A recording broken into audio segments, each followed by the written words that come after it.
बहुत बहुत धन्यवाद आज हमारे साथ जुड़ने के लिए। जैसा कि पता ही होगा, ज़्यादातर लोग कोरोना काल में घर से बाहर नहीं निकल रहे हैं, तो किताबों से ज़्यादा जुड़ पा रहे हैं। ये अच्छी बात है। मेरे ख्याल से सभी लेखक इस बात से जरूर खुश हो रहे होंगे। अभी अच्छी बात एक और ये रही कोरोना काल में कि कुछ नए तरह की किताबें भी आने लगी, और इसमें आपकी किताबें भी शामिल हैं। तो सबसे पहले हम लोग इसी से बात शुरू करते हैं। आपने जो विषय चुने हैं वो कैसे चुने? अच्छा, आनंद जी, सबसे पहले तो आपका और सभी दर्शकों का, जो भी मित्रगण किताब गली से जुड़े हों या मेरे प्रोफाइल से जुड़े हों और इसे देख रहे हों, उन सभी लोगों का या आगे देखेंगे उनका स्वागत है। और हम लोग आज बात करने जा रहे हैं मेरी जो नई किताब प्रकाशित हुई है, बात बनेचर, उसी के संदर्भ में किताब गली के सौजन्य से मैं आज यहाँ लाइव आया हूँ। और आनंद जी का पहला प्रश्न है। आनंद जी, प्रश्न कृपया दोहरा दें एक बार। आपकी किताबों के विषय, नॉर्मली हिंदी में हम लोग ऐसा देखते नहीं है कि ऐसे विषय चुने जाएं। तो आपने विषय कैसे चुने अपनी किताब के लिए? किताब का विषय जो है, आपने ठीक कहा कि यह अ, बड़ा ही अलग किस्म का है। और ऐसी बात नहीं है कि यह विषय कभी हिंदी मतलब साहित्य में न रहा हो, संस्कृत में रहा है। यह विषय पंचतंत्र जो है, बहुत मतलब हजारों वर्ष पहले जो पंचतंत्र लिखी गई थी, हालांकि वो बहुत सरल रूप में थी। आज जो मैं लिख रहा हूँ ये उस तरह सरल नहीं है। इसका जो विषय वस्तु है और इसकी जो लिखने की शैली है वो आज के समय के अनुसार है। इसके जो जिन विषयों को हमने संबोधित किया है वो सारे आज के समय के अनुसार हैं। लेकिन इसकी शुरुआत आप कह सकते हैं कि हमारे भारतवर्ष में हजारों वर्ष पहले पंचतंत्र से हुई थी। और उसके बाद यह विधा, इस तरह से लिखने की जो चीज है वो लुप्त हो गई। बीच में कुछ कहानियां लिखी गई जो चंपक नंदन इत्यादि में आती थी, लेकिन वो बच्चों की कहानी थी। वो इस स्तर की और इस तरह से नहीं लिखी गई थी। वो बहुत ही सरल शब्दों में, और उनका जो कथ्य होता था वह बहुत ही आसान और उस तरह से होता था। लेकिन अब जो है, ये जो मैं लेके आया हूँ, ये आज के समय से आप समझ लें कि बड़ा ही यूनिक किस्म का चीज है। इसलिए मेरी जो अभी जो किताब आई है, बात बनेचर, तो इसके पीछे जो मेरा परिचय लिखा हुआ है, उसमें भी जो प्रकाशक है उन्होंने खुद लिखा है कि सुनील कुमार सिंक्रेटिक वर्तमान हिंदी में अपनी विधा के एकमात्र लेखक हैं। और ये बात मैं भी थोड़ा बहुत सहमत हूँ कि जिस तरह की चीजें मैं लिख के लेके आया हूँ, फिलहाल तो मैं नहीं देख रहा हूँ। इसलिए मैं हमेशा कहा भी करता हूँ कि बनकिस्सा तो आया जो मैंने इसकी पहली जो श्रृंखला में लिखी है, लेकिन दूसरा बनकिस्सा किसी ने नहीं लिखा। तो तो इसकी जो शुरुआत, हाँ, जी, आप बात पूरी कर लें। इसकी जो शुरुआत है वो मेरे लेखन की शुरुआत है। जब मैं लिखने के क्षेत्र में सोचने लगा आज से 20 साल पहले, तो उसी समय मैंने सोचा कि क्या लिखा जाए। तो मेरे दिमाग में आया कि उपन्यास हैं, कविताएं हैं, नॉन फिक्शन है, बहुत सारी चीजें हैं। लेकिन मेरी रुचि जो है वो थी एनिमल्स में और मनुष्य में भी। लेकिन मनुष्य में ओवरऑल, ये नहीं कि किसी खास व्यक्ति की कहानी नहीं, जो पूरा जो एक मनुष्य जाति के रूप में जो वो कर रहा है, मेरी नजर उस पे, मतलब एक दार्शनिक की भांति मेरी सोच रहती थी कि मनुष्य जो आज कर रहा है ये क्या है, ये सही है, ये गलत है। तो इस तरह की चीजों को मैं दर्शन में ढूंढा करता था। और दर्शन के लिए मैं सिर्फ मतलब आर्ट विषय ही नहीं, मैं साइंटिफिक अप्रोच भी लगाता था। मैं साइंस जब पढ़ता था तो उसमें पढ़ते पढ़ते मैं उससे दर्शन में चला जाया करता था। तो उससे जो मेरी सोच डेवलप हुई, तो उसको मैंने सोचा कि किस तरह से मनुष्यों के लिए जो है, जो मेरे मन में विचार है कि हमारी जो मानवता है वो कहाँ जा रही है और क्या होनी चाहिए थी, उसके बारे में कुछ लिखा जाए। और इसके लिए मैंने जो है कुछ ऐसा विषय वस्तु चुना जो और कहीं किसी और मीडिया में और साधन में न मिले, वो सिर्फ मेरी किताब में ही मिले।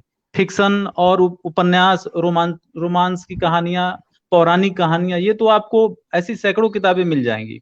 लेकिन मैंने जो लिखने का विषय चुना, ये आज के समय में किसी किताब में नहीं मिलेगी। तो वहीं से ये सोच शुरू हुई और पहली कहानी मैंने लिख के देखी, और वो कहानी मुझे खुद को ही बहुत पसंद आई। उसके बाद हालांकि वो बहुत सरल थी, वो अभी तक छपी नहीं है, वो बहुत आसान थी। उसके बाद मैंने इसको डेवलप किया इस क्षेत्र में, काफी ज्यादा जो है पढ़ा, रिसर्च किए, और उसके बाद जो है ये चीज धीरे धीरे बनने लगी, वर्षों मेहनत किया। और उसके बाद पहली किताब बनकिस्सा आई, और अभी जो है 2021 में छपी है बात बनेचर, ये आई। तो जब आप बनकिस्सा या बात बनेचर जैसे किताबों को देखें और इसकी तुलना हम आपके फेसबुक पोस्ट से कर लें, तो जैसे कई बार आप आजकल जो आपका सीरीज चल रहा है शायद सांपों पर चल रहा है, तो क्या हम लोग अपेक्षा रखें किताब से कि अगर पाठक किताब उठाता है तो उसे सांपों के बारे में भी जानकारी मिलेगी या और दूसरे वन्य जीवों के बारे में, जिसे आप वैज्ञानिक जानकारी की श्रेणी में रखना चाहें शायद? पहली बात की, जहां तक सांपों का संबंध है तो मैं सांपों के विषय में जरूर अपने फेसबुक पोस्ट में यदा कदा, ऐसा नहीं है कि हर पोस्ट मेरा सांप पर ही हो, लेकिन मैं लिखता हूं उसमें। और मेरा जो फलक है उसमें दर्शन और सारे पूरा जीव जंतु जगत शामिल है। ऐसा नहीं है कि मैं सिर्फ सांप के बारे में ही लिखता हूं या जानता हूं। मैं लगभग मतलब किसी भी जीव जंतु के बारे में थोड़ी बहुत जानकारी अवश्य रखता हूं, और इनके माध्यम से मेनली जो फेसबुक पोस्ट्स हैं उनके माध्यम से मैं मेनली लोगों को प्रकृति से जोड़ना चाहता हूँ। और उसमें जो है मैं देखता हूँ कि सांप जो है वह लोगों को काफी ज्यादा आकर्षित करता है, उत्सुकता जगाता है, उसके उससे उसको लोग जानना चाहते हैं। तो मैं चाहता हूँ कि ठीक है, उसी के माध्यम से सही लोग जो है धीरे धीरे प्रकृति की से जुड़ें। और मेरी जो किताबें हैं, जो कि असल में मनुष्य की कहानी है, लेकिन अब मनुष्य की कहानी अगर लिखनी है तो उसके लिए मुझे कोई पात्र तो ढूंढने होंगे। जब पूरी मानव जाति के बारे में ही लिखनी है तो पात्र तो अब मानव में नहीं मिलेगा।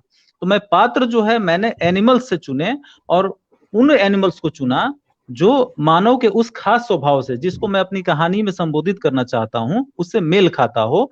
तो उस एनिमल को मैंने चुन के मानवों की कहानी लिखी है। अधिकांश लोग क्या समझते हैं इन मेरे टाइटल्स को पढ़ के कि बनकिस्सा या बात फर्नीचर मतलब इसमें जानवरों के बारे में लिखा हुआ है या उनकी बातें लिखी, ऐसा कुछ नहीं है। ये सोच ही पूरी तरह से मनुष्य के ऊपर शुरू हुई है, मनुष्य के बारे में ही सारी चीजें हैं। सिर्फ जो है एनिमल्स को इसका पात्र बनाया गया है, सारी बातें मनुष्य पे कही गई हैं। और हाँ, ये कहते हुए जरूर अब चूंकि एनिमल्स को पात्र के रूप में लिया गया है तो उसका पूरी तरह से प्राकृतिक कहानी चूंकि नेचुरल दिखे, उसके लिए जरूरी है कि उस एनिमल्स के सारे हाव भाव गुण उसको सबको शामिल किया जाए। तो उसके लिए मैंने एनिमल्स को विस्तृत रूप से पढ़ा, जाना, उनके टोटल स्वभाव को जो है विस्तृत रूप से पढ़ के, जान के, और उस मनुष्य के व्यवहार के साथ मैच करके और कहानी के अनुसार उसको मोड़ के तब जाके मैंने ये चीजें लिखी हैं। और ये पूरी तरह से जैसे किसी शुद्धि पाठक ने कहा था कि ये मेरी बनकिस्सा के बारे में, कि ये बनकिस्सा नहीं है, ये जीवन किस्सा है। और मैं भी 100% सहमत हूं कि ये बन किस्सा बाद में है, सबसे पहले ये मनुष्य का जीवन किस्सा है। वन और उसके प्राणी तो सिर्फ एक साधन बने हैं। ठीक है, अगर हम लोग अंग्रेजी में लिखी गई किताबों से तुलना करें तो क्या ये किताब उन जैसी होगी जैसे सेपियंस हो गया या फिर गन जेम्स एंड स्टील जैसी किताबें, जो कि मानव जाति के विकास, उसके इतिहास पे भी बात कर रही होती है, लेकिन वो शुद्ध रूप से इतिहास नहीं होता, वो कई बार उसमें जिसे आप लिटरेचर घुसाना कहते हैं वो भी डाला हुआ रहता है। हिंदी में हालांकि इस तरह की किताबें कम आती हैं, लेकिन अंग्रेजी में तो कुछ आती हैं अक्सर। अ, बाकी तो नहीं, लेकिन मैंने सेपियंस पढ़ी है, और उसमें जो है मनुष्य किस तरह से विकसित हुआ और अभी तक पहुंचा, तो उसको एक लिटरेचर साहित्यिक रूप देते हुए और वैज्ञानिक मतलब शोधों और तथ्यों को उसमें जोड़ते हुए अब तक जो हुए हैं लेखक ने लिखा है। तो आप ये अवश्य है कि मेरी सेपियंस जो है उसमें कोई कहानी नहीं है, लेकिन मेरी किताबों में सारे सारी कहानियां हैं। लेकिन ये बात सच है कि जैसे इन कहानियों में भी आप वैज्ञानिकता ढूंढ सकते हैं, वो चीजें ढूंढ सकते हैं जो मैंने अपने स्तर से, ऐसी बहुत सी, जैसे एक मैं उदाहरण दे रहा हूं, बनकिस्सा में एक कहानी है कौतूहल। अब कौतूहल कहानी में इसी चीज को संबोधित किया गया है कि कपि, महाकपि जो है वो चार हैं, और एक जो वो मनुष्य है, मनुष्य भी महाकपि वर्ग से ही आज मानव बना है। होमो इरेक्टस, होमो सेपियंस, कई स्टेज को पार करके आज जो है ज्ञानी मानव के बाद आज मानव बना है। तो ये कैसे बन गया, ये विज्ञान भी अभी भी इसमें पूरी तरह से क्लियर नहीं है। वो लोग खोज कर रहे हैं, बीच में कई मिसिंग लिंक्स हैं, तो उन चीजों को अभी भी खंगाला जा रहा है। जीवाश्म खोजे जा रहे हैं, अवशेष निकाले जा रहे हैं, उसको मिलाया जा रहा है, फिर भी अभी तक कोई स्पष्ट थ्योरी नहीं आई है कि मनुष्य कैसे महाकपियों के बीच से अचानक निकल के इतना विकसित प्राणी बन गया। तो इस चीज को अगर आप मेरी कौतूहल कहानी पढ़ें तो आपको उसमें मिलेगा। उसमें चारों जो महाकपि हैं आपस में यही मंथन कर रहे हैं, और उसके बाद जो उसका प्रतिफल बाहर आया है, वो असल में वो प्रतिफल है जो मैंने इसकी जो छानबीन करके एंथ्रोपोलॉजी और मनुष्य का विकास इसके बारे में जो भी पढ़ा, ढूंढा, अपनी सोच विकसित की, और जो मुझे लगा कि ये इसमें ऐसे हुआ होगा और मानव जो है अचानक महाकपियों के बीच से निकलकर मनुष्य बन गया, तो मैंने वो चीज डाली है। तो इसको आप एक तरह से एक वैज्ञानिक आधार की तरफ ले सकते हैं, जो सिर्फ मेरी सोच है। गलत है या सही है या मैं नहीं कह सकता उसको, लेकिन वो मैंने वैज्ञानिक ढंग से सोचा है। तो सेपियंस का जो पूरा वो है यहाँ एक चैप्टर में आपको मिल जाएगा, कौतूहल में। तो इस तरह से ये जरूर है कि मैं ये नहीं कहूंगा ये कोई वैज्ञानिक किताब नहीं है, लेकिन जो भी कहानियां लिखी गई हैं वो वैज्ञानिकता पर खरी उतरे, यह कोशिश जरूर की गई है। या ये मान लें कि पाठक आपकी किताब पढ़ने के बाद खुद से ढूंढने की कोशिश करेगा कि जब चार थे तो आखिर होमो इरेक्टस खत्म कैसे हो गया और होमो सेपियंस जो है वो बचे कैसे रह गए। ये चीज हो, या फिर एक नियंडरथल थे वो क्यों खत्म हो गए, और आज जो मनुष्य है ये कैसे रह गया, ये चीजें तो है ही। लेकिन सबसे बड़ी चीज है कि जब मेरी कहानियां पढ़ने के बाद पाठक हर कहानी के बाद, मैं कहता हूं कि इस किताब को लेकर, जैसे आजकल जो भी किताबें हैं उसको पाठक लेता है और एक बार में सारा पढ़ जाता है, और लेखक भी यही कहते हैं कि आप किताब उठाइए एक बार में पढ़ जाइए। जबकि मैं अपने पाठकों को कहता हूं कि एक बार में पूरी किताब कभी मत पढ़िए, हर कहानी के बाद आपको सोचना है, क्योंकि एक कहानी ही एक संकल्पना है अपने आप में, एक पूरा प्रतिष्ठापन है। तो पढ़ने के बाद आपको मनन करना है, विचार करना है, खुद अपना भी एक डिडक्शन आपको देना है। ऐसा नहीं है कि लेखक ने जो लिख दिया, लेकिन उसको पढ़ के आपके मन में क्या विचार जगे हैं वो आपको सोचना है। और अगर आपको कुछ ज्यादा सही चीज आई है सामने तो उसको आपको लेके आगे चलना है। तो मतलब ये सच है कि मेरी कहानियों से जो है पाठक पाठक के मन में प्रकृति, मनुष्य, हमारी जो दार्शनिकता है उसके बारे में जरूर उसके मन में जो है नई उत्सुकता, नए कौतूहल, नए भाव, नई जिज्ञासा जगती है। तो इसे कुछ हम लोग ऐसा कह सकते हैं जैसे इरावती कर्वे अपनी किताब युगांत के बारे में लिखती हैं कि भले आप मेरा विरोध करने के लिए पढ़ें लेकिन पढ़ लें, और हर बार जब आप एक चैप्टर एक अध्याय पढ़ते हैं तो थोड़ा रुक करके विचार जरूर करें कि उसमें आपको मेरा लिखा क्या सही लगा या फिर आपके हिसाब से सही क्या होना चाहिए। वो असल में अच्छा। महाभारत पे लिख रही होती थी, तो काफ़ी हद तक फिलॉसफी जो पीछे चल रही होती है उसके बारे में वो चर्चा कर रही होती थी, तो उसके बारे में वो लिखती हैं ऐसा।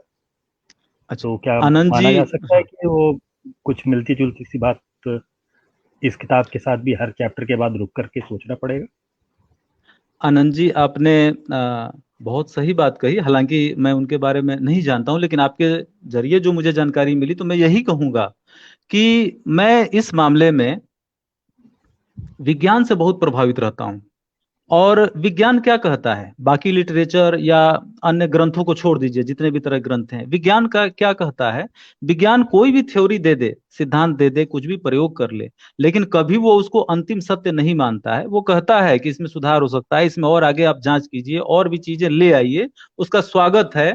उसी तरह मैं भी कहता हूं हमेशा, जो भी मैंने किताब में लिखा ठीक है, लेकिन इसमें आप पढ़िए, इसके बाद आपके मन में, चूंकि ग्रे एरिया छोड़े हुए भी हैं, तो आपके मन में क्या विचार जगा वो आप उसको आगे लाइए। अगर मेरी चीजें कहीं गलत हैं, आप इसको सुधार सकते हैं, आप इसमें सुझाव दे सकते हैं, आप अपनी बातें ला सकते हैं। लेकिन मेरा जो मेरा जो लक्ष्य है वो किसी पर अपने विचार थोप देना, अधिष्ठापित कर देना नहीं है।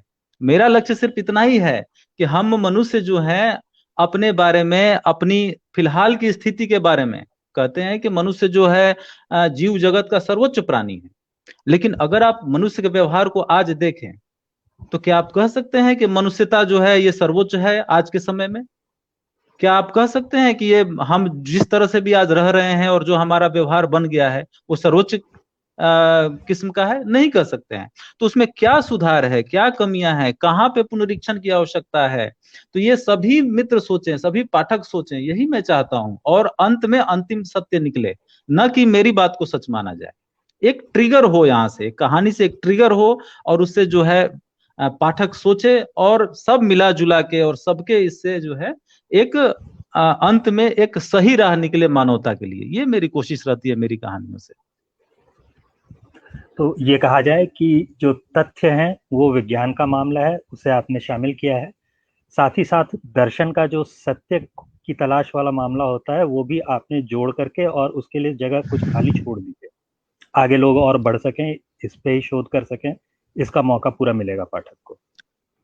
वह कभी भी होता है। अगर मैं कुछ लिख भी दूं और उसे अंतिम तरह से भी लिख दूं, तो वो सिर्फ मेरा अंतिम है, मेरा अंतिम सत्य है। वो सबका अंतिम सत्य नहीं हो सकता। कल को हो सकता है कोई व्यक्ति आए जो आ, इससे बेहतर सोचा है, तो वो एक बेहतर चीज लेके आएगा और वही चीज सही होगी। तो ऐसा तो है ही नहीं कि मैं इसको जो है कुछ अंतिम सत्य की तरह मान के चल रहा हूँ।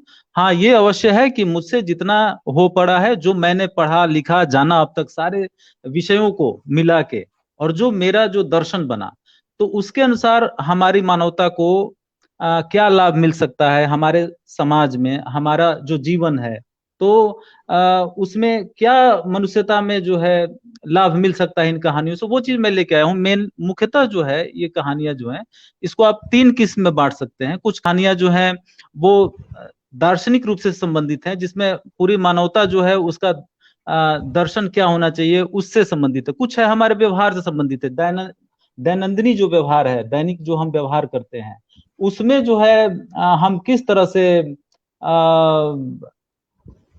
एक बेहतर समझ स्थापित कर सकते हैं, तो उसके लिए कुछ कहानियां हैं। और कुछ कहानियां जो है वो कटाक्ष के लिए हैं, जो हमारा जो आज का जीवन है उस पर कटाक्ष किया गया है। जैसे पशुता अच्छी है कहानी हो बन किस्सा में, या फिर वो कौन था कहानी हो, या फिर बात बनेचर में तेंदुआ छाप हो। तो ये तेंदुआ छाप नहीं,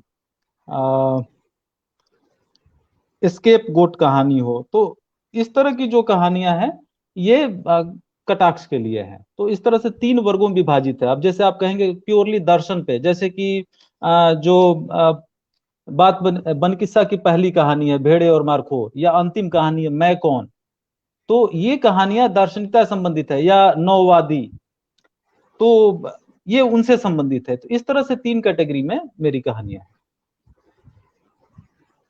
तो ये बताइए कि बिल्कुल नई तरह से लिखे जाने की वजह से क्या आपको प्रकाशक ढूंढना बहुत मुश्किल हुआ शुरू में, या पहले से प्रकाशक वगैरह से संपर्क थे आपके जिसके बाद आपने किताब लिखने की योजना बनाई? चूंकि मैं बिल्कुल नया ही तरीके का कुछ लेखन लेके आया हूं, जो अभी कोई नहीं लिख रहा है, न लिखा है हाल फिलहाल में। कम से कम मेरी जितनी जानकारी है, बहुत ज्यादा मुझे साहित्य की समझ नहीं है।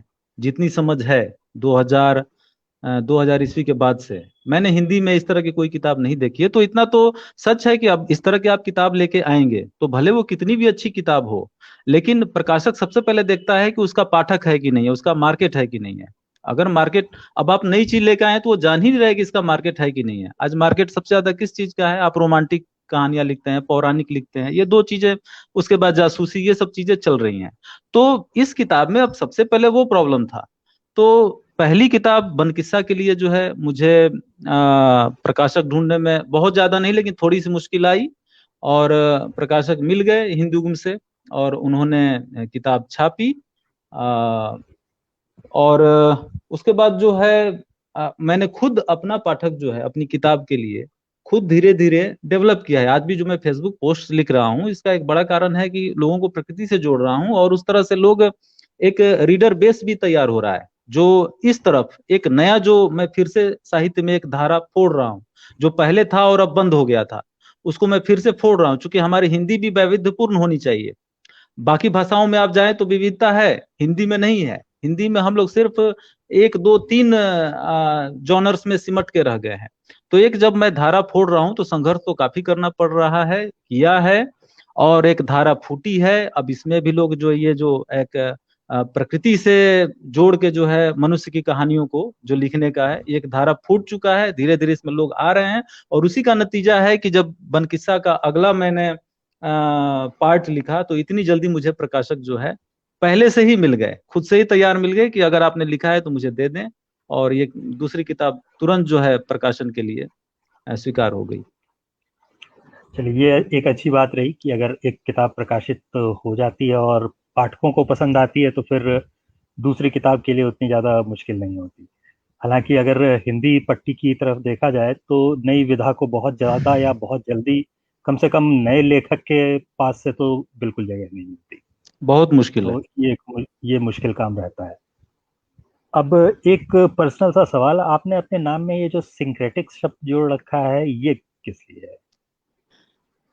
इसके लिए क्या करें कि आप कभी मुझे आप सुनील कुमार बोल के देखें और एक बार सुनील कुमार सिंक्रेटिक बोल के देखें, तो अंतर तो ऐसे ही पता चल जाता है कि सुनील कुमार जो नाम है यह बहुत ही इंडिया में शायद सबसे ज्यादा पाया जाने वाला नाम है। तो इस नाम से जल्दी कोई जान ही पहचान ही नहीं पाएगा, लोगों को ही परेशानी हो जाएगी। और मैं तो बहुत ज्यादा परेशानी झेल चुका हूँ इस नाम के चलते। तो मैंने सोचा कि इसमें कुछ उपनाम ऐसे भी लेखक जोड़ते रहते हैं तो कुछ जोड़ा जाए। तो ये जो है उसी से मिलता जुलता एक सिंक्रेटिक जो है शब्द मैंने इसमें जोड़ दिया। हालांकि ये निरर्थक शब्द है अगर इसकी आप स्पेलिंग देखें तो, लेकिन इंग्लिश में एक एक शब्द है समान, सिंक्रनाइज। हाँ सिंक्रोनाइज से एक सिंक्रोनेटिक बनता है एस वाई से। तो उसका भी अर्थ बड़ा अच्छा है, समन्वयकारी, सभी विचारों को, सभी तरह के विचारों को मिलाकर और मानवता के हित के लिए उपयोग करने वाला व्यक्ति सिंक्रेटिक शब्द है। तो वो बड़ा सुंदर उधर भी शब्द है और मैंने इधर नाम में जो है ये शब्द जोड़ लिया है। इससे सभी को मुझसे जुड़ने में आसानी होती है। तो ये वैसा ही है जैसा लेखकों का उपनाम, बस ये कि आपने खुद से इसे गढ़ा है। बस बस वही है। इस तो आप लेखन के अलावा और किन चीजों में रुचि रखते हैं? अगर पूछा जाए खाली समय में आप क्या करते मिलेंगे तो? खाली समय में जब मैं नहीं लिखता था तब भी मैं पढ़ता था। मुझे पढ़ना और नई नए नए नए चीजों के बारे में जानना बहुत पसंद है। वो जहां से भी मिले, अगर मैं टेलीविजन भी खोलूं तो मैं वहां से जो इन्फो चैनल्स हैं जैसे discovery, national geographic, animal discovery. Planet, science, discovery science, तो यही सब चीजें मैं ज्यादा देखता हूँ। और थोड़ा बहुत बहुत न्यूज, बाकी मैं कुछ नहीं देखता हूँ। इसके पहले जब मैं गांव में रहता था तो वहां बिजली बिजली कुछ नहीं थी। तो मैं लगभग 10 साल गांव में रहा। तो वहां पे मेरा मन बहलाव का साधन, उस समय मोबाइल भी नहीं आया था, ये 1994 से 2004 की बात है। तो प्योरली किताबें ही मेरे मेरे मन बहलाव का साधन बनी हुई थी वहां पे, चाहे वो मेरे कोर्स की ही किताब क्यों ना हो। तो मैं जब भी, खास करके जब मैं खाना भी खाने बैठता था तो मैं अपने साथ एक किताब ले लेता था और खाना खाते हुए जो है उस किताब को पढ़ते हुए अपना टाइम खाना खाते हुए आराम से निकाल लेता था। उसके बाद भी जब भी मन किया तो रेडियो या फिर किताब। अभी के समय में अगर पूछे कि मैं क्या करता हूँ खाली समय में, तो खाली समय में मैं अभी भी अगर मोबाइल भी मेरे पास है तो उस पर मैं कुछ ना कुछ निकाल के पढ़ते रहता हूँ। कोई चीज पीडीएफ में हो या फिर कहीं भी वो किसी भी प्रिंट वर्जन में मिल जाए, प्रिंट वर्जन पढ़ना ज्यादा पसंद है। तो वो चीजें मैं पढ़ता हूँ। मेरे पास किताबें भी रखी हैं, कुछ मंगाता भी हूँ तो उनको पढ़ता हूँ। और अभी तो चूंकि मैं लिखने में भी व्यस्त रहता हूँ तो उधर भी समय चला जाता है। और आज के समय में मैं कहूँगा कि जो भी व्यक्ति लिख रहा है, लेखन के क्षेत्र में है, वो आप समझें कि वो बहुत मेहनत कर रहा है, वो बहुत मेहनती व्यक्ति है। क्योंकि हर व्यक्ति जो है, लेखन कोई स्पेशल क्षेत्र नहीं है जहां आप आराम से लिखते हैं और आपको पैसे मिल रहे हैं और आप उसी के लिए लिख रहे हैं। सबसे पहले आपको अपने पेट के लिए उपाय करना पड़ता है, जैसा हर कोई कर रहा है। और ये जो लेखन है उसके बाद की चीज है। तो वो जो व्यक्ति है जो लेखक, लेखक का टैग जिसको लगा हुआ है, लोग समझते हैं कि ये लेखक है, ये तो बड़ा, उस व्यक्ति, वो व्यक्ति क्या मेहनत करता है, वो अपना क्या त्याग कर रहा है, वो वही जान रहा है। जब हाँ, कुछ सारी, ना कुछ, जब जब पेट का कुछ ना कुछ जुगाड़ करने त्याग के, के। हाँ, जब पेट का कुछ ना जुगाड़ कुछ करने त्याग के करके बाद वो समय निकाल रहा होता है। जब पेट का जुगाड़ करने के बाद बाकी जो व्यक्ति हैं वो अपना घर में आराम करते हैं, सोते हैं, कुछ मनोरंजन करते हैं, घर के लोगों से बात करते हैं, उस समय वो बेचारा लेखक जो है वो अपने लिखने में चला जाता है, वो नींद से समय काटता है, वो परिवार से समय काटता है, वो घूमने से समय काटता है, वो रविवार को त्याग देता है और इन सब चीजों में वो लिखता है। तो आज के समय में जो भी लिख रहा है वो व्यक्ति बहुत मेहनत कर रहा है और उन सारे व्यक्तियों के प्रति मेरी श्रद्धा है। लिखना आज आसान काम नहीं है। लिखने के साथ साथ आपने बात की पढ़ने की कि आप बहुत ज़्यादा पढ़ते हैं, तो आजकल एक आम शिकायत ये भी रहती है सबकी कि हिंदी के पाठक घटते जा रहे हैं, और जैसे जैसे मोबाइल का युग बढ़ रहा है तो लोगों का कंसंट्रेशन जो होता है, जो टाइम स्पैन होता है कंसंट्रेशन का, जैसे हम लोग भी अपने काम के सिलसिले में कहते हैं कि लोगों का कंसंट्रेशन का स्पैन 40-45 सेकंड का रह गया है। 40-45 सेकंड में उसका ध्यान भटक करके कहीं और चला जाता है। तो आपको क्या लगता है, पाठक अभी लंबे चैप्टर्स या लंबे हिंदी के लेख या प्रिंट में ही ज्यादा किताबें पढ़ पाते हैं, या कमी हो रही है आज से दस देखिए साल पहले और आज के हिसाब से देखें तो? ये एक बहुत ही मतलब विवादित क्षेत्र कह लीजिए कि इसमें मतलब कुछ भी हम स्पष्ट रूप से नहीं कह सकते। हमारे पास कोई भी ऐसा डाटाबेस नहीं है जिसके आधार पर हम कोई कंक्लूजन दे दें। लेकिन अगर आप मेरा निजी मत मांगेंगे तो मैं जरूर कहूंगा कि ऐसा नहीं है कि पाठक कम हो गए। पहले जो पाठक थे और आज जो पाठक हैं वो आज पाठक ज्यादा हैं। लेकिन तो दिक्कत कहाँ हुई है? दिक्कत यहाँ हुई है कि जिस तरह हमारी जनसंख्या बढ़ी उस हिसाब में हमारा हिंदी का पाठक नहीं बढ़ा। आप अंग्रेजी किताबें देख लें, इस देश में कितने लोग अंग्रेजी बोलते हैं, लेकिन अंग्रेजी की किताबें आप देखें कितनी बिकती हैं, उनकी रैंकिंग कितनी अच्छी रहती है, उन उन लेखकों की कमाई कितनी अच्छी है। लेकिन अब वही आप हिंदी में जाएं तो 98-99% लोग हिंदी बोल रहे हैं या समझ रहे हैं, जो भी कह लीजिए। अ, अगर सारे भाषाओं में आप देख लें तो फिर तो 80-85% तो जरूर है। लेकिन उसमें जो है हिंदी किताबों को पढ़ाने के लिए इतना संघर्ष करना पड़ता है। तो कारण एक ये भी है, आपने ठीक कहा कि ये जो मन काफी चंचल लोगों का हो गया और इसका बड़ा कारण मोबाइल है। आम आदमी जो आम आदमी है बिल्कुल, वो तो किताबों से लगभग दूर हो गया है। वो तो सिर्फ मोबाइल मोबाइल, हालांकि उस मोबाइल से बहुत ज्यादा नुकसान है, आंखों से लेके और मानसिक तनाव, डिप्रेशन, हर तरह का जो है बुरा असर हो रहा है लोगों के ऊपर। और शायद देर सवेर लोग इस बात को समझेंगे। और जैसे पश्चिम जो है फिर से इलेक्ट्रॉनिक से किताबों की ओर लौटा है, हमारे देश में भी ये चीज आएगी, फिर से लोग जो है किताबों की तरफ लौटेंगे। भले अभी थोड़ी चंचलता हुई है लोगों के मन में, लेकिन धीरे धीरे वो इस बात को समझेंगे और इस बात को जानेंगे कि जो चीज और जो आनंद किताब दे सकता है वो मल्टीमीडिया या ये जो चीजें हैं मोबाइल या टेलीविजन से जो एंटरटेनमेंट हो रहा है वो नहीं दे सकता है। किताब का आनंद किताब ही दे सकता है। आप इसको एक उदाहरण के रूप में भी समझ सकते हैं। जैसे बहुत पहले, मैं अपना ही उदाहरण दे रहा हूँ, बहुत पहले मैंने कटी पतंग गुलशन नंदा की पिक्चर देखी थी, बहुत पहले। और उसके बाद मुझे मौका मिला तो मैंने वो गुलशन का उपन्यास, बहुत पहले कटी पतंग गुलशन नंदा का मैंने उपन्यास पढ़ा था। उसके बाद मुझे मौका मिला तो मैंने इस पर एक फिल्म भी बनी है राजेश खन्ना की, और कटी पतंग ही नाम से जी। शायद। तो वो फिल्म, हाँ वो फिल्म मैंने देखी। तो मैंने देखा, अब मैंने उपन्यास भी पढ़ा, मैंने फिल्म भी देखा, मैंने पाया कि उस उपन्यास को पढ़ने से जो मुझे आनंद आया था, जो मेरी कल्पनाशीलता जहां तक गई थी और जितना मुझे रस का अनुभव हुआ था, वो फिल्म देखने से नहीं हुआ। और ये बात मैं आज भी दावे के साथ कह सकता हूं कि अगर किसी भी किताब पर फिल्म बनी है तो आप उस किताब को पढ़कर देखिए और उस फिल्म को देखिए, और आपको अपने आप अंतर समझ में आएगा कि किताब पढ़ने का क्या आनंद है। तो लोग लौटेंगे। ये अभी थोड़ी सी सबसे जरूर, सबसे हाँ। आसानी से सबसे आसानी से तो ये गाइड जैसी फिल्म को देख करके समझा जा सकता है। गाइड फिल्म अभी तक जी लोग देखते हैं, हाँ।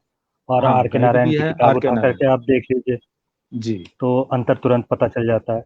अंग्रेजी फिल्मों में तो खैर कई हैं, कई किताबों पर अंग्रेजी में फिल्म बनती है। जी। हिंदी में एक समस्या ये भी रही कि किताबें सिर्फ किताबों तक ही सिमट के रह गई। जो और नए माध्यम आए हैं जैसे स्टोरी टेल और दूसरे माध्यम आने लगे हैं आजकल, जिसमें आप ऑडियो में किताबें सुन सकते हैं, क्या ऐसे तरीकों से हिंदी के पाठक वर्गों पे कोई असर पड़ा है, कोई फायदा नुकसान? क्या आपकी देखिए, किताबें कभी ऑडियो में जाएंगी, ऐसा आप सोचते हो? मेरी किताब बनकिस्सा पहले ही ऑडिबल पर है, ऑडियो में उपलब्ध है और ऑडिबल पे है। लेकिन मैं ये कहूँगा कि किताबों का मजा उसको पढ़े जाने में ही है। ऐसा मैं क्यों कहता हूँ? ठीक है, वो स्टोरी टोल पे भी जाए या उस पर जो विजुअल भी बने, वो ठीक है। लेकिन पढ़ने का जो एक, यही मैं जोर देना चाह रहा हूँ कि पढ़ने का जो आनंद है, वो आपको एक अलग आनंद होता है जब आप आंख से जो है उस शब्द को रीड करते हैं और वो आपके मस्तिष्क में जाता है, और वहां जाके जिस तरह से उसका आपका मस्तिष्क उसकी व्याख्या करता है, और उसके बाद आपके मस्तिष्क के अंदर जो उसका एक विजुअल पूरा रूप बनता है, तो उसका जो आनंद है, और एक जो कोई मल्टीमीडिया आपको दिखाएगी वो विजुअल रूप में, वो दोनों में अंतर है। इस महीन अंतर को भी हम लोग को समझना है। और पढ़ने में जो आनंद है वो और उसको किसी रूप में सुनने या वो करने में नहीं आएगा, ऐसा मेरा मानना है। ठीक है, तो अब जब आप एक ही विधा पर करीब करीब एक ही तरीके से दो किताबें लिख चुके हैं, तो अब नेक्स्ट क्या, इससे आगे क्या करने की सोच रहे हैं? क्या इसी किस्म की विधा जारी रहेगी, या कुछ बदलाव आ रहे हैं, या कहानियों से आगे बढ़ के उपन्यास एक पूरा, कैसे देखते हैं अगले साल के लिए? हाँ जी, आपका ये प्रश्न अच्छा है। ये जो श्रृंखला है, ये तो चलती रहेगी। ये जो मैं जो भी देखता रहूंगा समाज में, या जो मेरे दिमाग में जो चीजें आती रहेंगी, तो मैं उसके अनुसार, चूंकि इसकी श्रृंखला आगे चलती रह सकती है। बनकिस्सा आई, फिर बात बनेचर आई, फिर हो सकता है इसका पार्ट 3 भी आए, मैं ऐसा लिखूं तो वो भी आ सकता है। ये तो एक चलेगा ही। साथ में मैं जरूर चूंकि ऐसा नहीं है कि मैं लिखने के लिए नहीं लिख रहा हूँ, ऐसा नहीं है कि मुझे लिखना ही है या मुझे लेखक बनना है इसलिए लिख रहा हूँ। तो इसलिए मैं आपको अभी पूरा संपुष्ट रूप में उत्तर भी नहीं दे सकता कि मैं आगे और मेरा कुछ लिखा आएगा या नहीं आएगा, क्योंकि ये इस पर निर्भर करता है कि कोई चीज जो है क्या मेरे पास इस तरह से मुझे ऐसा फील करा रही है कि मुझे ऐसा लगने लगे कि ये लोगों के पास पहुंचना चाहिए। और पहुंचने के लिए हम आप सभी जान रहे हैं कि एक अकेला व्यक्ति अगर किसी चीज को लोगों तक पहुंचा सकता है, तो उसका सबसे सरल जो माध्यम है किताब लिखना है। बाकी चीजें उसके बाद आती हैं, उस पर जो भी करें उसमें टीम चाहिए, लेकिन आप किताब जो है वो लिख सकते हैं। तो ऐसी कोई चीज मुझे इस तरह का फील कराएगी तो मैं आगे भी लिखूंगा। और अगर नहीं ऐसा कुछ होता है तो हो सकता है मैं आगे कुछ न लिखूं, क्योंकि मैं यहाँ स्पेशली लिखने के लिए नहीं आया हूँ। मेरे पास ये चीजें थी, मुझे कहना था, तो मैंने ये किताबें लिखी। अब आगे भी अगर ऐसा कुछ आया जो लगे कि मुझे कहना है तो मैं लिखूंगा, नहीं तो हो सकता है यहीं पे ये चीज स्टॉप हो जाए। क्या ऐसा नहीं होता कि अभ्यास के साथ साथ आपके लेखन की क्षमता भी बढ़ती जाए? मतलब जैसे शुरुआत में कहें कि भाई जितना समय आपको बनकिस्सा लिखने में लगा, उससे कम समय लगा हो बात बनेचर लिखने में, हो सकता है इससे कम समय में आगे की कहानियां मिल जाए, कुछ ऐसा लगता है? इसके बारे में मैं थोड़ा सा अलग राय रखूंगा कि ये कोई लेखनी का या उसका कंपटीशन या वो चीज नहीं है जो लिखते लिखते आप अचानक बहुत फास्ट हो गए, नहीं। खासकर मैं अपने बारे में यही कहूंगा कि मैं जब भी कुछ लिखूंगा, तो अब वो सिर्फ मेरे ऊपर ये है कि मुझे उसमें कितना उसको कितना मुझे एफर्ट डालना है। अगर मैं चाहता हूं कि वो चीज जो है विशुद्ध रूप से, मतलब काफी अच्छे रूप में आए, तो मुझे उसमें समय देना होगा। ये नहीं है इसी इन्हीं किताबों को मैं चाहता तो जो मुझे ये 10-12 साल लगे हैं, इसको 2 साल में भी लिखा जा सकता है। लेकिन उसके बाद जो पांडुलिपि आएगी उसमें वो क्वालिटी नहीं आएगी जो अभी आई है।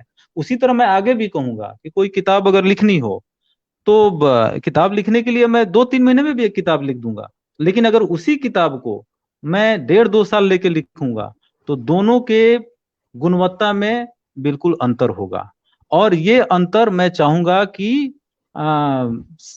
न हो, इसलिए मैं पूरा समय दूंगा। जब भी मैं लिखूंगा, मैं, कई लोग जैसे मुझे कहते हैं जो मैं सर्प श्रृंखला लिख रहा हूं, तो इस पर लोग कहते हैं कि आप किताब लिख दीजिए। तो मैं मानता हूं कि एक पोस्ट लिख देना फेसबुक पे और किताब लिखना, इसमें बहुत अंतर है। आप पोस्ट में थोड़ी बहुत जानकारी के साथ और बहुत ज्यादा भाषा का वो नहीं करके आप लिख लेते हैं, लेकिन जब आप किताब लिखने जाते हैं तो उसमें एक एक चीज को आपको चेक करना पड़ता है, उसका, उसकी साहित्यिक विधा, उसका भाषा, उसकी जानकारी, हर चीज को बार बार मांझ करके देखना पड़ता है, क्योंकि जब वो प्रिंट रूप में चली जाएगी एक बार, तो फिर वो जल्दी बदलेगी नहीं। आपके फेसबुक पोस्ट में अगर थोड़ी बहुत गलती हुई, आप उसको सुधार के फिर से डाल सकते हैं, उसको नहीं डाल सकते। वहां काफी ज्यादा आपको रिसर्च और वो चीज करके उसको लिखने की आवश्यकता होती है। तो इसलिए किताब में ऐसा नहीं कहा जा सकता कि आपने 2 किताब लिख ली तो तीसरी किताब आपकी बहुत जल्दी लिख ली जाएगी। ये इस पे निर्भर करता है कि अब आप क्या लिखने जा रहे हैं और आप उसको कितना गुणवत्ता देना चाहते हैं। आप जब भी गुणवत्ता देना चाहेंगे आपको पूरा समय देना पड़ेगा, और मैं देता हूं, मैं जल्दीबाजी के पक्ष में नहीं रहता हूं। मतलब एक लेखक के तौर पे आप कहेंगे कि लेखकों को कम से कम अपनी पांडुलिपि दो तीन बार खुद पढ़ के देखनी चाहिए, थोड़ा लिखने में समय देना चाहिए। 2-3 बार नहीं, मैं अगर अपनी बात कहूं तो मैं तो शायद प्रकाशक को देने से पहले मैं पहली बात तो उसको, उसकी ड्राफ्ट ही 3-4 बार होती है, 4-5 बार तो ड्राफ्टिंग होती है। First draft, second draft, third draft. वो बार बार उसमें कुछ चीजें जुड़ते जाती हैं, कुछ हटती हैं, उसका सुधार होता है।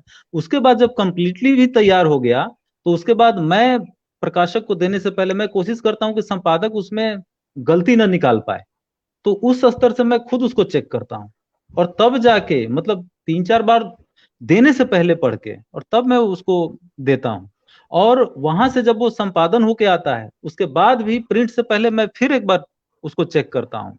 और किताब ऐसी चीज है कि उसमें कहीं ना कहीं कुछ ना कुछ संपादन में निकल आता है, तो उसको भी मैं, जो भूल रह गई है उसको मैं ठीक कराता हूँ। मतलब अटमोस्ट केयर किया जाता है किताबों के ऊपर, तो उसको तो पढ़ना ही पड़ता है। बनकिसा मैंने छपने से पहले ड्राफ्टिंग कम से कम उसकी 4-5 बार की होगी, और उसको पढ़ा होगा मैंने खुद से एडिटिंग और प्रूफ रीडिंग जो है कम से कम 10 बार की है उसकी। चलिए, ये जानकारी आने वाले नए लेखकों के लिए काम आएगी, मेरे खुद के लिए भी काम आएगी। इसीलिए मैंने ये सवाल पूछ लिया था कि भाई प्रकाशित होने पर किताबें दिखती कैसी हैं, उसके लिए कितनी तैयारी करनी पड़ती है। तो आपने कहा कि आप पढ़ते काफी हैं, तो जो नए लोग आ रहे हैं या लेखन की विधा में जुड़ना चाह रहे हैं, उनको क्या सलाह देंगे, क्या पढ़ने की सलाह देंगे? अगर पूछा जाए कि कौन सी किताबें, कुछ एक किताबें ऐसी हों जो कि सबको पढ़नी ही चाहिए। अ, लेखन की दृष्टि से अगर पढ़ना है तो जैसे मैं क्या मानता हूं कि आपने देखा होगा कई जगह लिखने की प्रतियोगिता होती है, फर्स्ट सेकंड थर्ड प्राइज देते हैं, या कई मैंने ऐसे देखे जो लेखन की क्लासेस देते हैं। ठीक है, उसमें हो सकता है कुछ फायदा हो, तो आपको लिखने की कुछ टिप्स मिल जाए उसमें। लेकिन ओवरऑल जो है लिखना, वो उस व्यक्ति विशेष के ऊपर निर्भर करता है। तो वो क्या लिखने जा रहा है, क्या चीज, पहले बात तो वो कुछ भी ऐसे ही उठा न ले लिखने के लिए। सिर्फ वो चीज लिखने के लिए उठाए जिसने उसको अपील किया है, जिसके लिए उसके पास कुछ है, जो वो लोगों को बताना चाहता है, समाज को बताना चाहता है, तो वही चीज वो लिखने के लिए उठाए। लिखने के लिए जब वो उठा ले, तो उसकी, उसका वो विशेषज्ञ होना चाहिए। उसकी, उसको पूरी, अब वो रहता शहर में हो और गांव का सब्जेक्ट उठा ले, गलत है।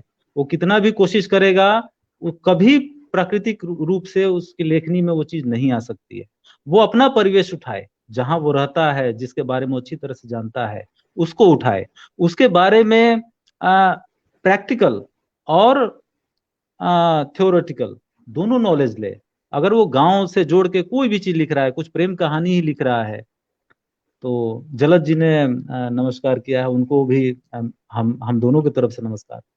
तो अगर वो कुछ लिखना चाहता है तो उस गांव के जीवनी के बारे में प्रैक्टिकल भी देखे, थ्योरेटिकल भी उसके बारे में पढ़े। और उसके बाद जो है एक एक जो मुख्य चीज आती है, वो है, चूंकि जैसे एक कलाकार होता है, तो उसके लिए सबसे इंपॉर्टेंट होता है रंग। रंग क्या है उसकी जानकारी उसको होनी चाहिए, कलाकार को किस रंग को किस रंग के साथ मिक्स करेंगे तो क्या बन जाएगा, कहाँ कैसे डालेंगे, किस एंगल पे उसको करेंगे, ऑयल पेंटिंग होगी कि वाटर वाटर कलर होगा कि क्या होगा, ये जानकारी उसको, रंगों का मतलब पूरा जानकारी होना चाहिए। उसी तरह जब एक लेखक है, इस पे मैं खास करके ध्यान दे रहा हूँ, और मैं ये खास करके आज के लेखकों से अपील करना चाहता हूँ, कहना चाहता हूँ कि आप लिखने से पहले अपने शब्द शक्ति को मजबूत कीजिए, जो कि आज के मेरे लेखक भाई लोग बहुत कम इस पर ध्यान देते हैं। मजबूत कीजिए, क्योंकि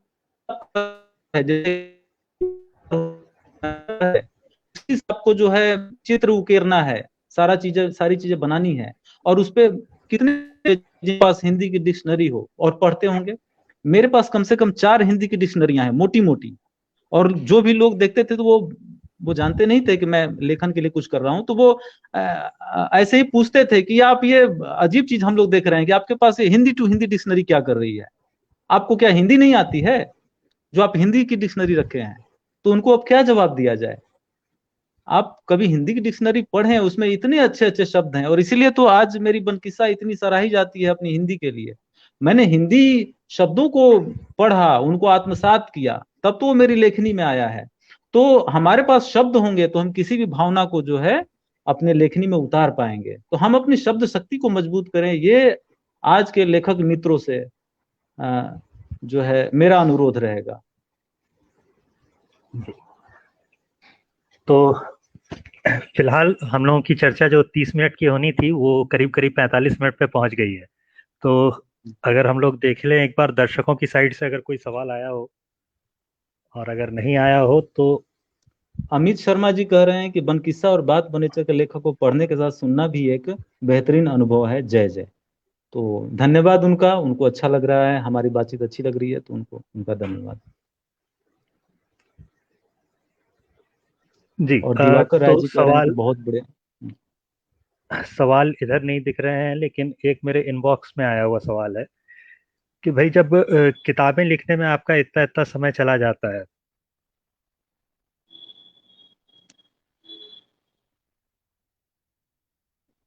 आनंद जी का कनेक्शन लगता है कट गया है, और अ, हम लोग थोड़ा इंतजार कर लेते हैं। बहुत सार्थक बातचीत, कुमार मयंक जी कह रहे हैं कि बहुत सार्थक बातचीत हो रही है, तो उनका धन्यवाद। अगर हमारी बातचीत उनको अच्छी लग रही है तो दिवाकर राय जी का भी कहना है कि बहुत बढ़िया बतकही हो रही है, तो उनका भी धन्यवाद है अगर हमारी बातें उनको अच्छी लगी हैं। जब तक आनंद जी नहीं आ जाते हैं तब तक मैं दोस्तों आपको अपनी नई किताब, जो बनकिस्सा की अगली कड़ी है, बात बनेचर, और ये अभी मई महीने में प्रकाशित हुई है साहित्य विमर्श से, तो इसकी थोड़ी सी जानकारी दे देता हूँ। ये लगभग 216 पेज की किताब है, और इसकी कीमत 249 रुपये रखी गई है।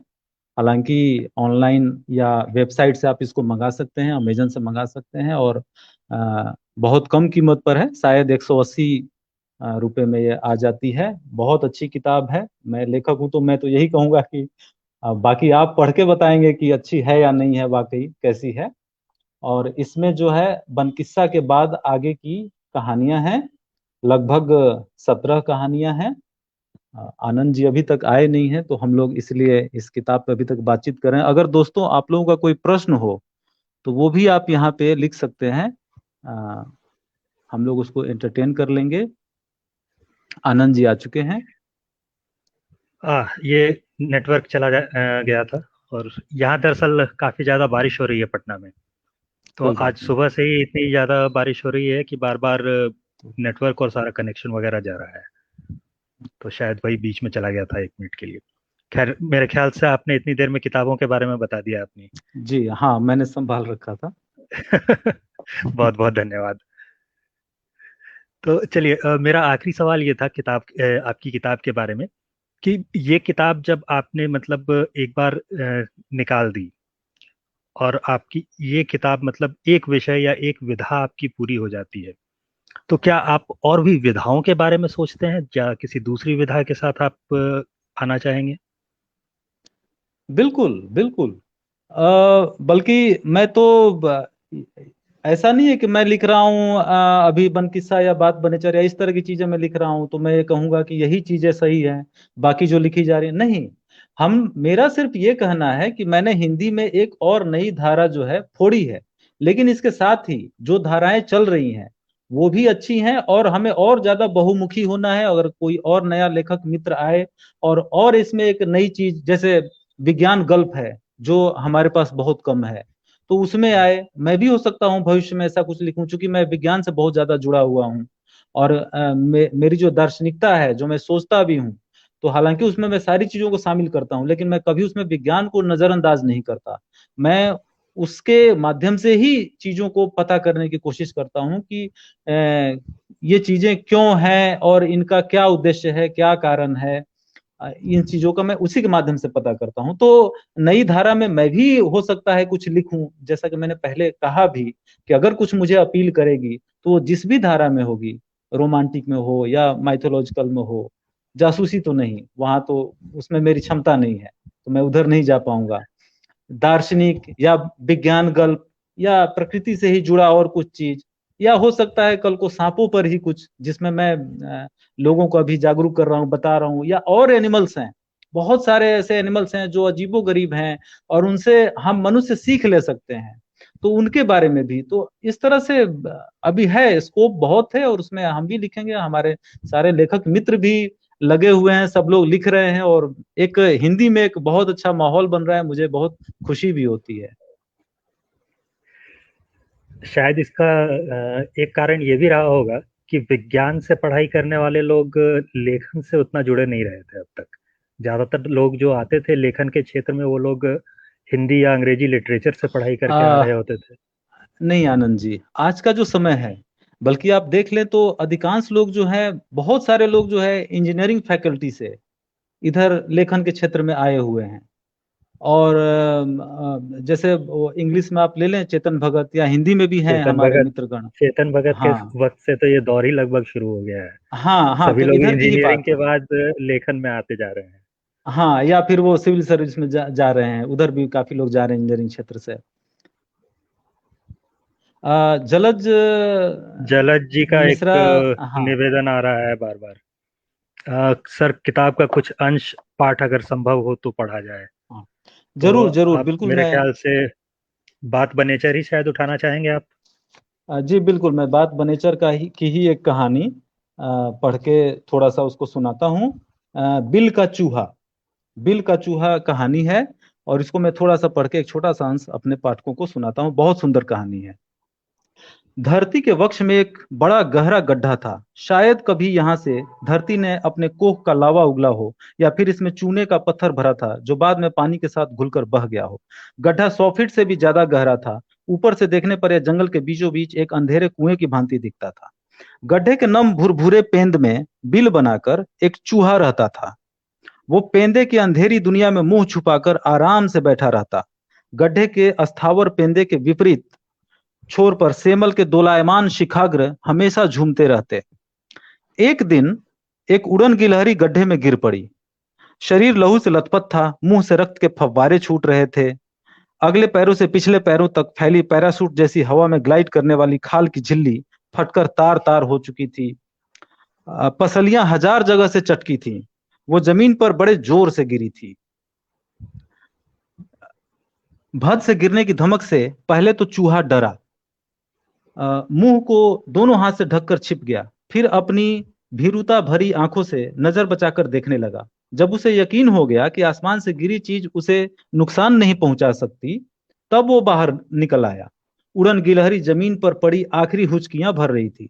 उसे मरता जान वो उसके पास गया। दर्द से अनभिज्ञ चूहे को उड़न गिलहरी की दशा देखकर हंसी आ गई। मुस्कुराकर बोला, अरे गिलहरी, तेरी तो भद्द पिट गई। क्यों लहूलुहान हुई जा रही है? तुम्हारी ये दशा कैसे हुई? गिलहरी कराहते हुए बोली, हम उड़न गिलहरियां हैं। हम पेड़ की ऊंचाई को अपनी सीमा नहीं मानते। आकाश हमारी सीमा है, और हमारा लक्ष्य उसके ऊपर निकल जाना है। ये कहानी बहुत अच्छी है, सुंदर है, 4-5 पन्ने की। और आपको इस अंश को पढ़कर मैं एक छोटी सी बात जो बताना चाहता हूँ, वो ये है कि अब आप सोचेंगे कि भाई इसमें तो उड़न गिलहरी और चूहे की बात है, तो ये मनुष्यों से कहाँ जुड़ी हुई है? तो मैं ये कहना चाहूंगा कि पाठक मित्र जो है वो जो जिन्होंने बनकिस्सा पढ़ी है वो जानते भी हैं। जो नए पाठक हैं जो बात वनेजर से जुड़ेंगे, मैं उनको बता दूं कि मेरी किताब को पढ़ने से पहले एक बार दो शब्द लेखक की ओर से जो शुरुआत में भूमिका है वो जरूर पढ़ लें, और उसके बाद आपको पता चल जाएगा कि इसमें जो भी जीव हैं वो असल में मनुष्यों की ही मनुष्यों के प्रतिनिधि हैं यहाँ पे। अगर उड़न गिलहरी है तो ये उन लोगों का प्रतीक है जो हमारे समाज में नए नए खोज के लिए रोज रिस्क ले रहे हैं। और अगर एक चूहा है तो ये भी उन लोगों का प्रतीक है, उन व्यक्तियों का प्रतीक है हमारे समाज में, जो लोग जो है आराम की जिंदगी और अपने जान को बचाने के लिए सिर्फ, और डर से अंदर छुपे रहना और बाहर निकल के मनुष्यता के लिए आगे कुछ करने की जो है हिम्मत न दिखाना, उन लोगों का प्रतीक है। तो ये कहीं भी जानवर की कहानी नहीं है, यह मनुष्यों की ही कहानी है। जी, एक एक और चीज जो आपने अभी अभी कहा था, और उस पर मेरा ध्यान आपके इस हिस्से में दोबारा चला गया। आपने कहा था शब्दों को आप काफी देख रहे होते हैं, नए कम से कम 3-4 डिक्शनरी हैं आपके पास। तो स्थावर शब्द पे ध्यान चला गया मेरा। तो अच्छा। स्थावर, जंगम या कृत्रिम, ऐसे जो शब्द हैं ये तो आजकल की हिंदी में शायद ही कोई इस्तेमाल करता होगा। हाँ, तो इसके दो आपको ऐसा नहीं इसके लगा कि पाठक समझ नहीं पाएगा या उसकी पढ़ने की धारा टूटेगी, तो शायद कम रुचि ले आपकी किताब में? इसके दो कारण हैं। एक तो इस ऐसे शब्द नहीं दिखने के, पहली बात तो कि आजकल जो लिखा जा रहा है वो अभी के मान लीजिए किसी लड़के लड़की की कहानी है तो वो तो ऐसे शब्द नहीं बोल रहे हैं, तो आप वहां ये शब्द नहीं डाल सकते। लेकिन मैंने जो कहानियां लिखी हैं ये अनुमति देती हैं कि आप ऐसे शब्द इसमें इस्तेमाल कर सकते हैं। तो मुझे ये छूट मिली थी, मुझे क्या कोई भी लेखक यहाँ होता तो वह इन शब्दों को इस्तेमाल कर पाता, तो मैंने किया। दूसरी बात इसलिए किया कि अगर हम हिंदी में एक ही शब्द और खास करके बिल्कुल आसान शब्द उन्हीं को लगातार घिसते जाएंगे तो इसमें वो रोचकता नहीं रह जाएगी। आप अंग्रेजी को देखें, अंग्रेजी में एक चीज को बोलने के लिए आपको कितने शब्द मिल जाते हैं। अगर हम हिंदी में एक चीज को बोलने के लिए एक ही शब्द रखेंगे तो कल को हमारी खुद इच्छा होगी कि हम उसको थोड़ा नए तरीके से बोलें, तो कैसे बोलेंगे। तो हमें अपनी हिंदी को जो है वैविध्यपूर्ण बनाना है, उसको उसकी भाषा को अगर सरस रखना है तो हमें भी हिंदी में इन शब्दों को वापस लाना होगा और इनको चलाना होगा, तभी हमारी हिंदी समृद्ध बनेगी। और साथ में आपने जो कहा कि किसी को कोई अगर मुश्किल आ गई शब्दार्थ की, तो ऐसे शब्द जो थोड़े अगर कठिन हैं तो उनके अर्थ किताब के पीछे जो है दे दिए गए हैं, और इससे हमारे पाठकों की शब्द शक्ति बढ़ेगी, उनकी हिंदी अच्छी होगी। अगर हिंदी हमें बोलनी ही है तो हम वो हिंदी बोलें कि प्रभावशाली हो और अपना पूरा अर्थ दे पाए। आप जानते हैं कि अगर कोई शब्द बना है और तो उस शब्द का अर्थ सिर्फ वही शब्द दे सकता है, दूसरा शब्द नहीं दे सकता है, भले ही वो उसका पर्यायवाची ही क्यों ना हो। अगर एक कमल है और एक अरविंद है तो अरविंद जो अर्थ देगा वो कमल नहीं दे सकता है। उसी तरह से इसलिए जरूरी है कि हम शब्दों की वैविधता को बरकरार रखें, और इसलिए मैंने जो है जानबूझ के इन शब्दों को यहाँ रखा है। भले इनके अर्थ जो है कुछ शब्दों के पीछे लिख दिए हैं, लेकिन हमें अगर अपनी हिंदी को उत्कृष्ट करना है और अंग्रेजी के बनिस्पत खड़ा करना है तो इसको मजबूत करना होगा। आज आप हिंदी की स्थिति देखें, अभी आप बातचीत से मुझे याद आ गई, मैं अक्सर किसी चीज को ढूंढते हुए विकिपीडिया में जाता हूँ, तो मैं देखता हूँ कि विकिपीडिया में अंग्रेजी में तो मिल जाती है, उसके अलावा अगर मैं किसी दूसरे लैंग्वेज में उसको पढ़ना चाहूँ तो मुझे बड़ा आश्चर्य होता है कि उसमें हिंदी नहीं मिलती है जल्दी। आपको ये मिल जाएगी, नेपाली तक मिल जाएगी, मराठी मिल जाएगी, हिंदी भोजपुरी मिल जाएगी। हिंदी हिंदी मिलती भी है तो अंग्रेजी का लेख अगर आप देखेंगे कि 2000 शब्द का था, तो हिंदी वाला जो है वो 500 में दो सिमट सौ गया। हाँ 200 शब्द प्लस में वो भी हो तो गनीमत है, वो हिंदी भी नहीं मिलती है, जबकि नेपाली और भोजपुरी में मिल जाती है विकिपीडिया। ऐसा क्यों?